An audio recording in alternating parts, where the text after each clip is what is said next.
Okay. So first of all, good evening to all our viewers. Happy Ram Navami to one and all. Hope you get success throughout the year and hope your wishes get fulfilled. So we are here today for the second panel discussion. The topic is the Indian education system and its long-awaited overhaul. So before I begin the proceedings, let me give a small quote by Swami Vivekananda. So generally, what is education? Is it book learning? No. Is it a diverse? No. Is it diverse knowledge? No. Not even that. The training by which the current and expression of will are brought under control and more fruitful is called education.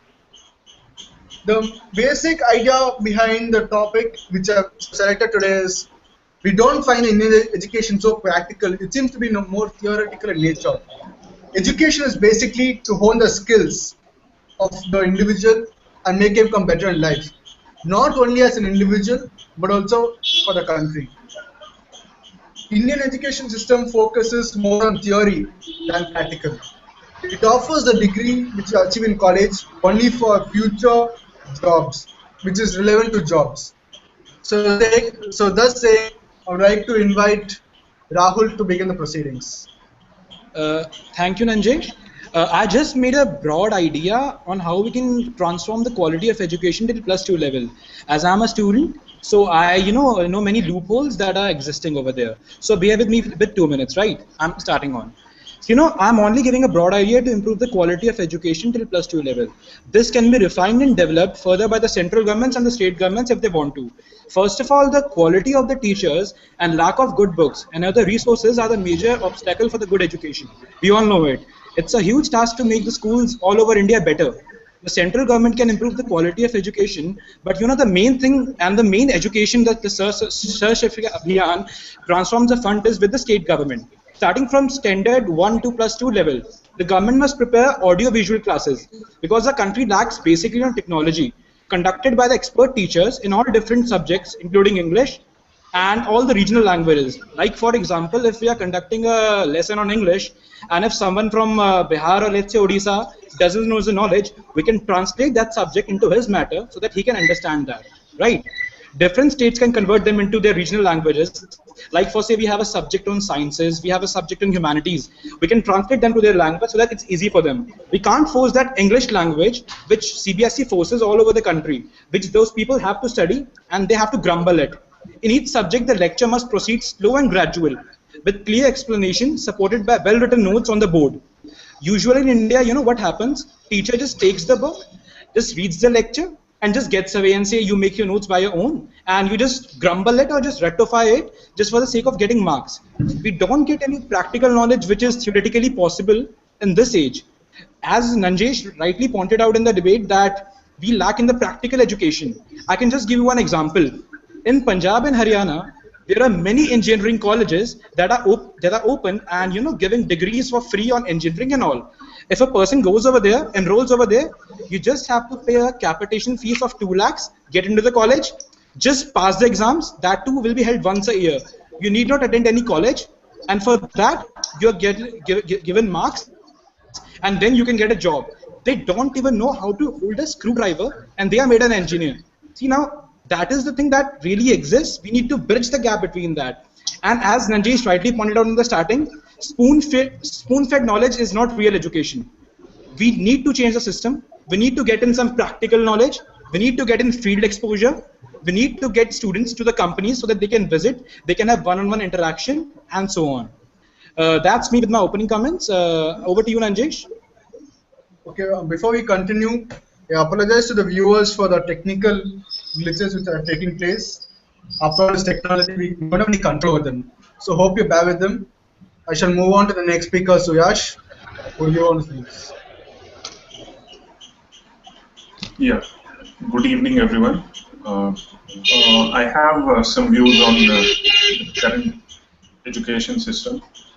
Uh, Contrary to what many believe, I think that Indian education system is actually a good one. But that does not mean that there are no areas of improvement. There is a lot which needs to be improved. by and large, I believe that the system is good. One reason is that this same system has produced a lot of products, if I can say, call them. These products have proved in various fields.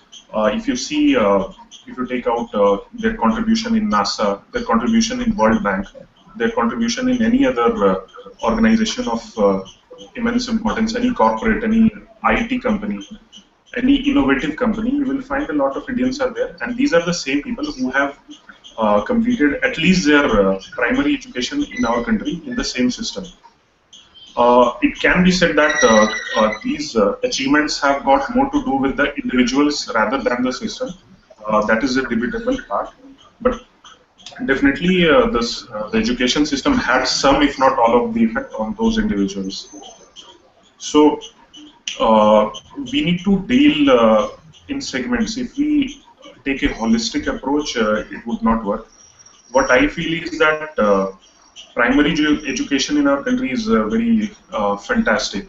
By primary education, I mean if you start on a nursery, KG, LKG level, up till class 5th or 6th. Between class 5th, 6th through class 10th or maybe 12th, it starts deteriorating.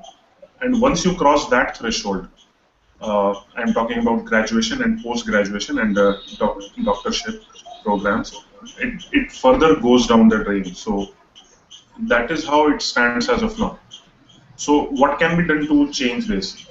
I'm sure there would be many ideas, but most of them would require a huge lot of investment. We are a country which still does not have a lot of money, spare money to invest in a basic thing as education, in secondary and higher secondary education. So what are the basic things which we can do, which would improve the system without involving any significant amount of money? I have a few ideas. The first idea is we can channelize people's mind. For example, if you're a student and you want to become an engineer, till 10th you have to study a hell lot of subjects. Instead of that, if the focus can be started right from class 6th, it will save him a lot of effort and it will help him focus only on his stream. This is one idea. There might be some drawbacks which I will add later. But as of now, just let's assume that this is going to work. So imagine a person who has to study 7 or 8 subjects for class 10, studying only 2 or 3 subjects, which are really important to him. So that will make his life easier, and the resources which are involved in teaching him all of those subjects will also feel much more free and relaxed. The second suggestion is that in our country we have stereotyping. Doctors are better, engineers are better. Not anymore, but there was a time when engineering was considered to be a gold degree. And now MBA took its place, and now I think there are some more high-fi or high-profile degrees. If we can have specialized courses which aims at improving someone's skills and his knowledge in an area. For example, if someone wants to be a chef, why can't there be specialized courses for someone who wants to be a chef? Or let's say someone who wants to be a cleaner. In India, some professions are very looked down upon, but I think if a person acquires the requisite skill set, not only will he get paid more as it is being done in the developed countries, but I think it will also improve the overall standard of living of all the Indians. So these are the two things which I think can be implemented right away without any involvement of money. There are many more things which we can discuss as we keep on continuing this discussion. So let's move on to our next speaker, next panelist. I mean, Sandeepan, over to you. First of all, I'd like to thank both the panelists who spoke before me. I think you've already covered most of the important aspects of the education system. So maybe most of what I say would be only a reiteration of what you have already mentioned.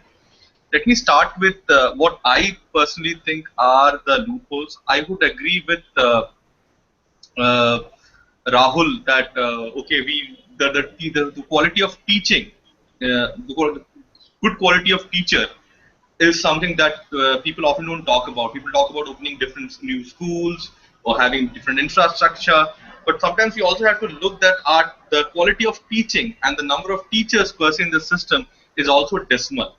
I mean, looking at what recently I was reading in news about Bihar when they had to increase the education, the number of the literacy rate. They just hired everyone left, right, and center without actually working on quality control. So I think that there should be proper measure on quality control of having good teachers using innovative methods of teaching. Now, the thing that everyone says that yeah, our education system is pretty strong, but most of it is, as Nanjesh mentioned, is rote learning, where we are not, when we are just, it's very top-down approach where teacher tells you something and you are not really asked to develop that knowledge by yourself, develop your own opinion.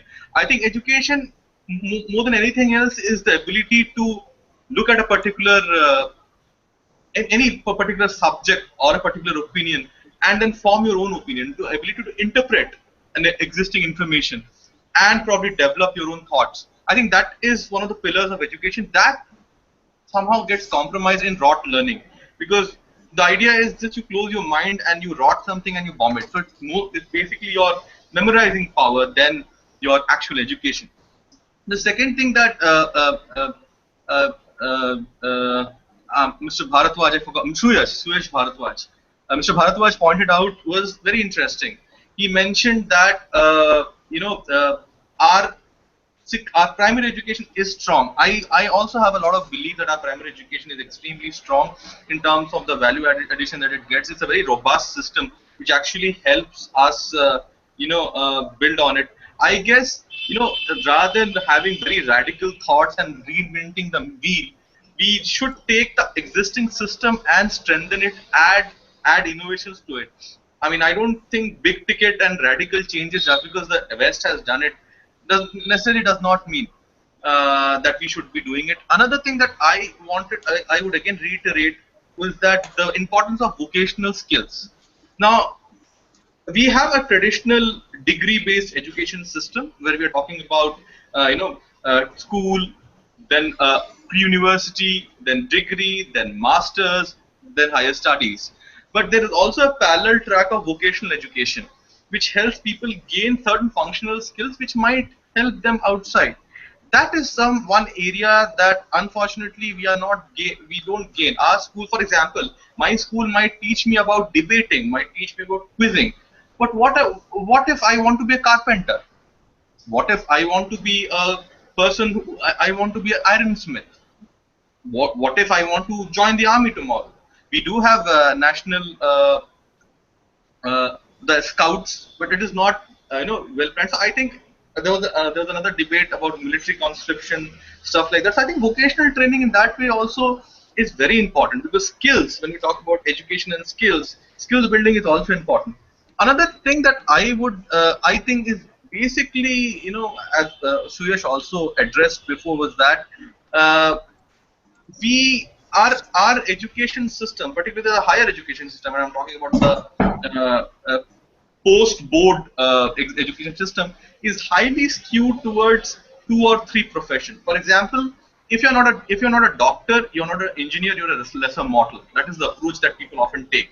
I don't see kids at their 10th, 12th, talking about, oh, I want to be a social worker, or I want to be a politician, or I want to be something. What that does is that it creates an army of substandard engineers, or you create the army of substandard engineers. At the same time, it also creates a army of substandard other functionaries. Because people who have not probably found an engineering seat, or who have not been able to join these courses. Okay, sacrificing their inner potential for something. I think that has also got to do something with the way we where we look at jobs, because it's not that people don't want to study it, because if you look at the eligibility criteria of most of the jobs in the country, the eligibility criteria is still there: engineer, BA, BTech, and MSc. Okay, that's an interesting fact. That means you're telling a BTech is equal to a master's degree. So there's discrimination there. Now, when you're talking about opening the education system, it should talk about people having multiple jobs, having multiple options. What if I want to become an artist? What if I want to become a politician? What are the options that I have apart from, standing in line in DUSU elections or joining JNU? What if, for example, I'll give you a very simple thing. Uh, as an individual, I might be interested in studying international affairs, for that matter. I mean, when I talk about international affairs, I'm not talking about international business. What are the options that I have in terms of studying international affairs? And when I look at it's not only about studying, it's also about finding a career prospect, because that at the end of the day is important. So I think that balance has to happen. Somewhere we have to have these functional skills, vocational skills that have to be recognized. I also agree with Suyash that sometimes I would say we might not have big ticket investments coming in, but maybe opening up the education sector to the private. Currently, still, education is controlled in a major way by the government or the government universities. I think infusion of private capital and private investment is a good way. However, ensuring that benefits of impoverished people are also addressed. I mean, education cannot be an elitist organization. Private capital should be invested, bar notwithstanding the fact that it has to increase access of education to everyone. So these are the points that I would close my initial conversation with. Okay. Coming back to I mean, for putting my point forward, what I feel is that we don't find enough support towards scientific temper. Scientific temper should be groomed from a very young age. That's when scientists feel more encouraged and motivated to perform better. We don't find enough funds moving on to the scientific sector where research institutes are founded, and scientists actually receive very very less stipend. So I would like you to invite I would like to invite you for your suggestions and ideas. What can be done for increasing a scientific temper from a very young age? Rahul, over to you. Yeah, thank you, Nanjesh. Nanjesh, the one thing that we all see that our education system is at par with many American schools and Canadian schools when we say its primary education is the best. But we are missing out the basic point, the teachers who make them. The quality of the teachers in India, I would like to continue with that, is more than worse. It's utterly pathetic. They are being underpaid. They are not duly qualified. They don't even know how to, construct a sentence in English, and still they are teaching in best schools in Delhi. I once happened to visit modern school Barakhamba. Over there was a English teacher who was teaching some tenses to the kids. You know what she was teaching? She was teaching the tenses in English and translating them into Punjabi to make the kids understand.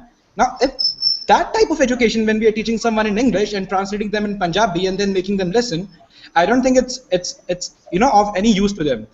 And one more thing, teachers also are very bound in our system. Even if like Nanjesh, you are the teacher, I, Sandeepan, and Suyash are the students. We are a class of 50, and when one of us speak, you get irritated. And when you come to us and say that, hey man, just shut up, or just you slap us, the CBSE has made it right that teacher can be off the job. Teacher can be kicked out of the job. I mean, what kind of system is that, yeah?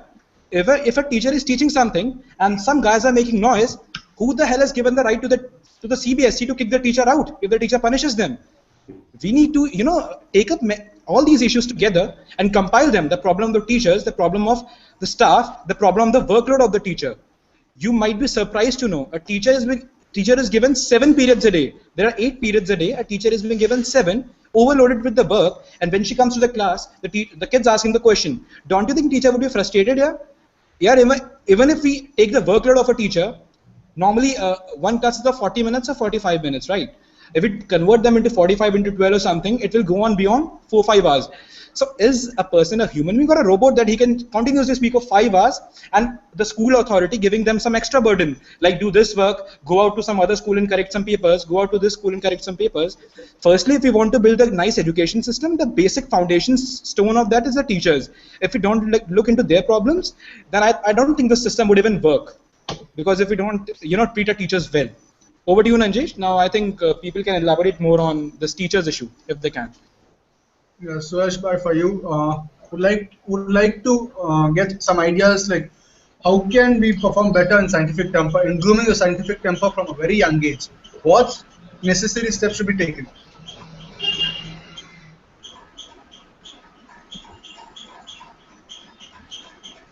There are a few things again which can be done here, but I do not know what do you mean by younger age. Do you mean that right away when they start their education at let's say nursery or KG, So it or depends. It's when they after become 7. matured? Yeah, after they become mature, Pardon? something Yeah, like 7. because it has to be a choice of the student, and I think at Yeah. least 10, 12 years should be when they are matured enough to decide at least on this aspect. So there are two things here. One, are there good enough number of schools which caters to this? And second, is there a mismatch? Mismatch can be of two types. Students are good, but they are in the wrong schools or bad schools. Second is students are bad, but they are in good schools because they belong to some rich parents or something like that. So there is a mismatch here. So what can be done here is the private schools would definitely charge very high fees. So that second type of issue, we cannot do much about that. For the first type of issue, government can create specific schools. Like they have a network of Kendriya Vidyalayas, if you know about them. They have a network of Navodaya Vidyalayas, if you know about them. So per state they can create not per state per district they can create a school and rather than having a very big infrastructure, a very big playground with all the facilities, they can just start teaching 25 to 30 students, and instead of big playgrounds they can have laboratories, they can have equipments which would generate the interest of these students. They can also have a qualifying or screening test before taking students into these schools. And in these schools, they can have, a video session is very much effective in inspiring people. Video sessions can be of various natures. They can be of some eminent scientist's life, how he overcome various hurdles and invented something which was very path-breaking at his during his age or during his time. Videos which increase the knowledge. You might have seen some, not all the programs in channels like Discovery and National Geographic. They arouse a lot of curiosity. There are very good movies as well, not Hindi, but mostly in English. For example, recently there was a movie called Interstellar, if you have seen that. So there was a lot of aspects there which would generate curiosity in a young mind. So movies are there, video documentaries, teachings. Basically, there is a quote of Newton. I do not know the exact thing, but I will explain what he said. He said that I have explored only a handful of sand in the sea, and a whole vast ocean lies in front of me unexplored. So curiosity is something which drives human mind, and a child who is 10 to 12 years old, it might work extraordinary for him if he is made curious into something. He would definitely go into that path. So I told you about facilities. I told you how it can be done by making specialized schools in every district. We can start with one per state at the moment, and then taking students, a particular kind of students, through a particular process. This is what needs to be done in this area.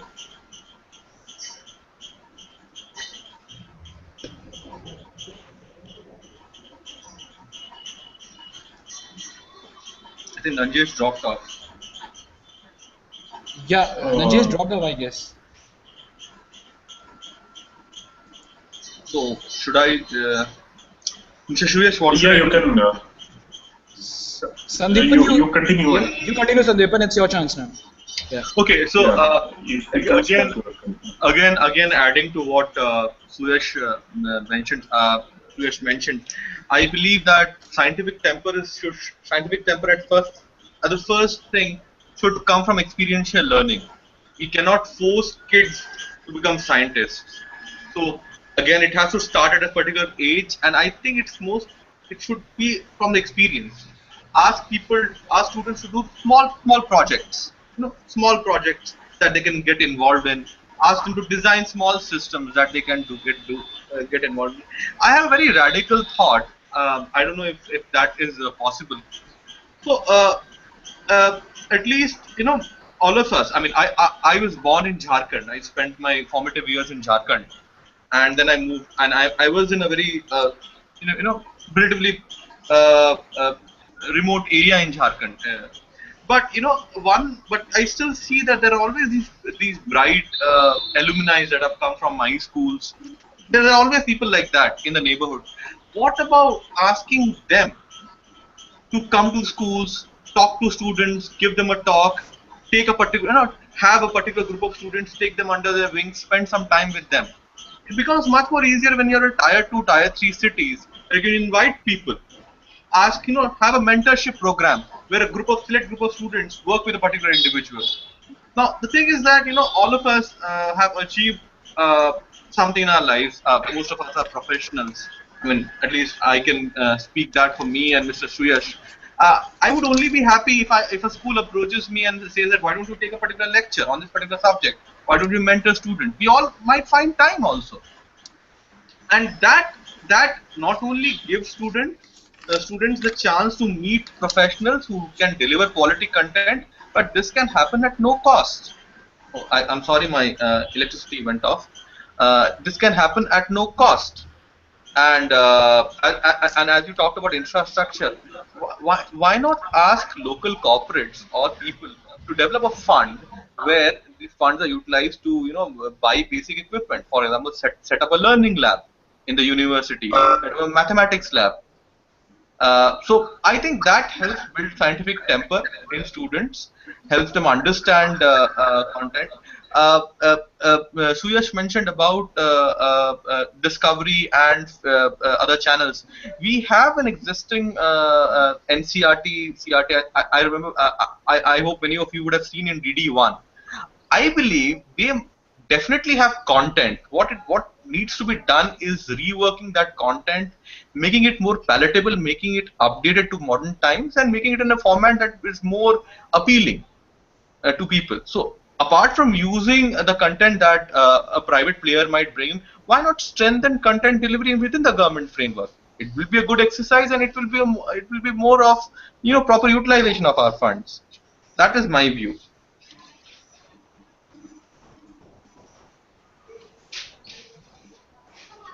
Yeah.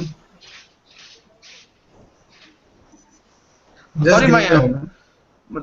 I'm sorry, my the electricity in my room has gone off. So I hope if you want, I can turn off the video also. I mean, the turn off the this also, if that is not a problem.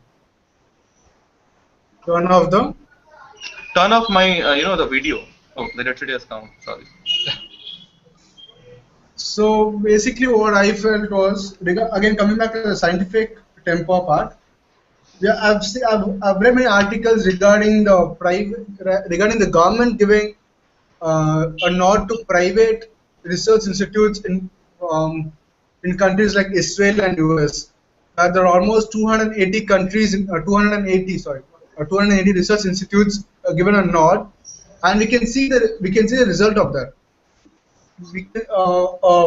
Israel is a pioneer in science and technology, and they're exporting the scientific inventions to other countries. We can take in a part of defense or any other way or in any other thing that they're trying to export, and they're trying to bring in more GDP into the country.